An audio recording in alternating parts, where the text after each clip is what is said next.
Gamitin natin yung X mode, deep snow and mud.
Dito pa lang kita ko na mga idol, yung main road is malinis.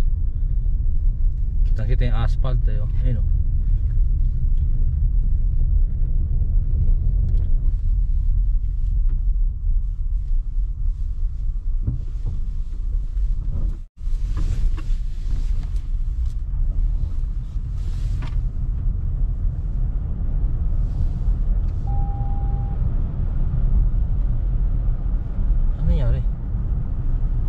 Nag-automatic nag-switch sa X mode, yung kanyang parang regular X mode.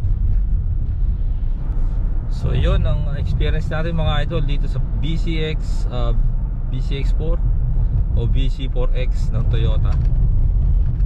Yan, mamaya pagdating natin sa workplace, I believe na doon maraming ice. Then doon natin kukontinue yung video natin. For now stop ko muna kasi it looks everything's clear. Yun mga idol, malapit na ako sa trabaho natin. Dito to sa Oxon Hill, Maryland.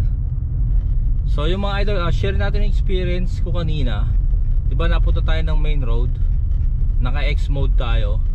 Hindi ko napansin na yung X mode features nag-disengage. Hindi ko alam kung bakit. And then habang umaandar tayo, tinry kong i-turn on. Sabi niya hindi daw pwede kasi nag-exceed ako dun sa speed. So ibig sabihin meron siyang speed limit. Kaya lang hindi ko siya nahuli kung saan siya nag-disengage. So yan, tsaka hindi ko pa nababasa yung manual nito about X mode. So yun, pero one thing for sure na nasubukan natin is nagdi-disengage siya kapag lumagpas ka doon sa speed limit niya. And then, just like I said earlier, yung pag ginamit mo yung second level na X mode at pag hindi niya kailangan ng sasakyan gamitin yon, mag-automatic siya mapunta doon sa level 1 X mode. Then hindi pa natin natatry din kapag nag regular X mode tayo, kung mapupunta siya doon sa level 2 X mode kapag kailangan niya. So yun ang next time na itatry natin pag may pagkakataon tayo. Pero ito mga idol, malapit na tayo sa workplace ko. Ang iniisip ko kasi baka walang naglinis ng daan dito, kaya ina-expect ko na fresh yung ice na madadaanan natin. So ayun ang magiging problem. Hindi ko alam paano gagawin natin doon. Ito na siya mga idol, ito. Okay, meron na naglinis. Meron na naglinis. Thank God. Ang galing ni Father. Tayo dadaan sa exit.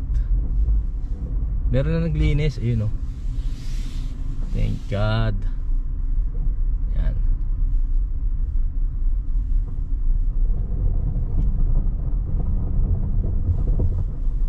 Saan tayo pwede mag-park? Yan tayo. Oh my God, sobrang icy nung isa na yun, oh.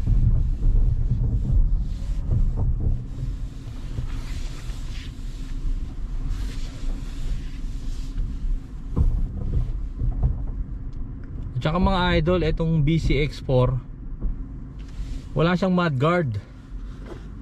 So naisip ko, naku po, pag walang mudguard, saan mapupunta yung yung mga talsik niya. Walang mudguard to eh. Ito.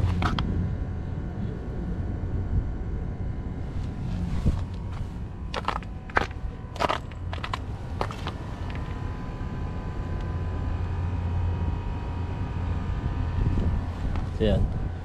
Hindi naman ako nakaranas ng skid. Wala naman sign na lumabas dun sa ko. Siguro we drive super carefully. Hindi naman ako tawag doon nagdumiin sa pedal galing sa stop. So yun mga idol, BC4X 2024 ng Toyota all-wheel drive.